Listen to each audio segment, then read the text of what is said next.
YCP నుంచి బయటకు వెళ్లిపోయిన అవంతి శ్రీనివాస్ రాజకీయ భవిష్యత్తుపై కీలక నిర్ణయం తీసుకోనున్నారట. ఉత్తరాంధ్రలో సీనియర్ రాజకీయ నాయకుడైన అవంతి శ్రీనివాస్ టీడీపీలో చేరేందుకు రంగం సిద్ధం చేసుకుంటున్నారట.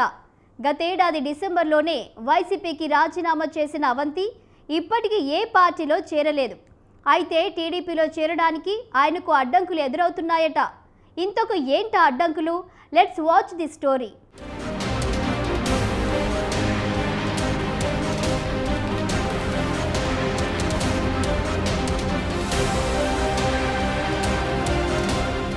ఉత్తరాంధ్రలో కీలక వైసీపీ మాజీ నేత టీడీపీలో చేరేందుకు ఇబ్బంది పడుతున్నారా?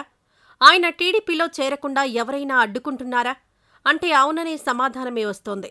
2019 ఎన్నికల్లో భీమిలి ఎమ్మెల్యేగా గెలిచి మంత్రి కూడా అయిన అవంతి శ్రీనివాస్ 2024 ఎన్నికల్లో వైసీపీ ఓడిపోయిన తర్వాత సైలెంట్ అయ్యారు.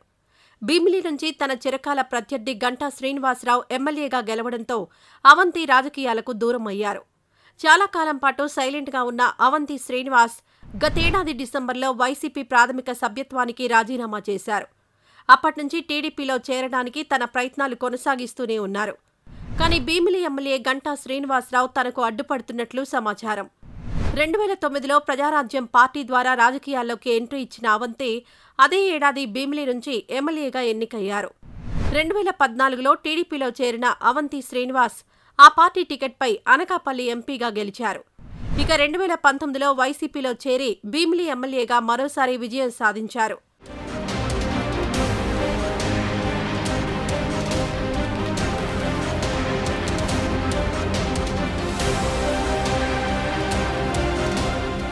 అవంతి శ్రీనివాస్ రాజకీయ ప్రస్థానం చూస్తే ఆయన కొత్త పార్టీలో చేరిన ప్రతిసారి గెలుస్తూనే వస్తున్నారు. అయితే 2024లో వైసీపీ టికెట్ పైనే మరోసారి పోటీ చేసి ఓడిపోయారు. అప్పట్నుంచి పార్టీ వ్యవహారాలకు ఆయన దూరంగా ఉంటూ వస్తున్నారు. గతేడాది డిసెంబర్ 12న వైసీపీకి రాజీనామా చేసిన తర్వాత తిరిగి టీడీపీలో చేరాలని భావించారు. అయితే అప్పట్నుంచే భీమిలి టీడీపీ ఎమ్మెల్యే గంటా శ్రీనివాసరావు అతని రాకను అడ్డుకుంటున్నట్లు తెలుస్తోంది. అవంతి వస్తే తన భీమిలి సీటుకు ఎసరపడుతుందని గంటా అడ్డంకులు సృష్టిస్తున్నట్లు టాక్ వినిపిస్తోంది. ఇప్పటికే తనకు కేబినెట్లో చోటు దక్కలేదనే అసంతృప్తితో ఉన్న గంటా అవంతి కూడా వస్తే రాజకీయంగా ఇబ్బందులు ఎదుర్కోవాల్సి వస్తుందనే అతని రాకను వ్యతిరేకిస్తున్నట్లు తెలిసింది. అయితే పట్టు వీడని అవంతి శ్రీనివాస్ తనకున్న పలుకుబడిని ఉపయోగించి సీఎం చంద్రబాబు వద్ద ఓకే చేయించుకోవడానికి ప్రయత్నిస్తున్నట్లు ప్రచారం జరుగుతోంది.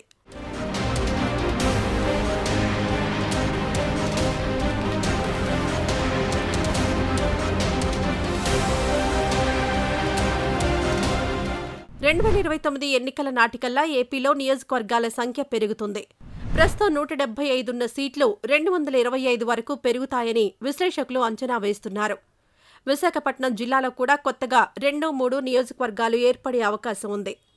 దీంతో విశాఖ చుట్టూ కొత్తగా ఏర్పడే ఏదో ఒక సెగ్మెంట్లో సీటు కేటాయించాలని తాను గంటాకు పోటీగా రానని అవంతి శ్రీనివాస్ చెప్పినట్లు తెలుస్తోంది. 2009 నుంచి వరుసగా గెలుస్తూ వస్తున్న అవంతి 2024లో తొలిసారి ఓడిపోయారు. అందుకే వచ్చే ఎన్నికలకు సంబంధించి ముందుగానే టికెట్ కన్ఫర్మ్ చేసుకుని పార్టీ మారితే బాగుంటుందని భావించారట. అటు గంటా శ్రీనివాస్కు కూడా అభ్యంతరం లేని విధంగా కొత్త నియోజకవర్గంలో సీటు కేటాయించాలని కోరినట్లు తెలుస్తోంది. ఈ నిర్ణయం మేరకే అవంతి శ్రీనివాస్కు లైన్ క్లియర్ అయిందని, త్వరలోనే ఆయన పసుపు కండువా కప్పుకోవడం ఖాయమనే చర్చ జరుగుతోంది. కాగా అవంతి శ్రీనివాస్ రాకపై అతని రాజకీయ గురువు గంటా శ్రీనివాస్ నోరు విప్పడం లేదు. కొత్త నియోజకవర్గం టికెట్ అడుగుతున్న ఒకే పార్టీలో ఉంటే తనకు పోటీగా మారతాడనే అనుమానంలో గంటా ఉన్నారట. తనకు వ్యతిరేకంగా ఉండేవారిని పార్టీలోకి తీసుకుని రావడానికి గంటా ససేమీరా అంటున్నట్లు పార్టీ వర్గాలు చెబుతున్నాయి. అయితే కూటమిలోని టీడీపీ జనసేనకు దగ్గరవడానికి అవంతి శ్రీనివాస్ ఎప్పటినుంచో పావులు కదుపుతున్నారు. విశాఖ మేయర్పై అవిశ్వాస తీర్మానం పెట్టిన సమయంలో వైసీపీ నుంచి కార్పొరేటర్గా గెలిచిన అవంతి కుమార్తె లక్ష్మీప్రియ ఆ పార్టీకి వ్యతిరేకంగా ఓటు వేశారు. అప్పట్లో టీడీపీ జనసేన పార్టీలు అడగకపోయినా లక్ష్మీప్రియ వైసీపీకి వ్యతిరేకంగా ఓటు వేశారు. ఇదంతా తండ్రి అవంతి శ్రీనివాస్ ఆదేశాల మేరకే జరిగినట్లు సమాచారం.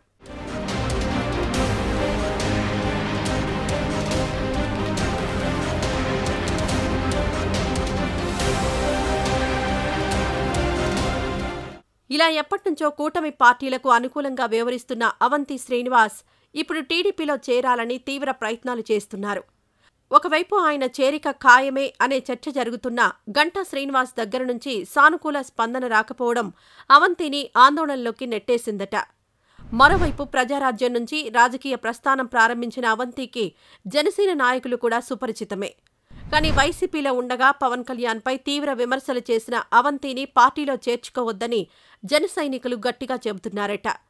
అందుకే అవంతి టీడీపీలోనే తనకు ఛాన్స్ ఉంటుందని భావించి తన వంతు ప్రయత్నాలు చేస్తున్నారు.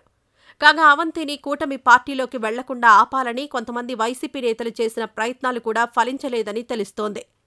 తాను ఏ పార్టీలో చేరకుండా అయినా ఉంటాను కానీ వైసీపీలోకి తిరిగి రాబోనని తేల్చి చెప్పేశారట.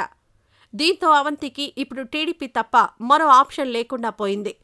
మరి చంద్రబాబు సూచనతో గంటా శ్రీనివాసరావు అవంతి రాకను స్వాగతిస్తారా లేదంటే మంకుపట్టు పడతారా అనే దానిపైనే అవంతి చేరిక ఆధారపడి ఉన్నట్లు విశ్లేషకులు చెబుతున్నారు. మరి ఈ ఉత్కంఠ వీడాలంటే కొన్నాళ్లు వేచి చూడాల్సిందే.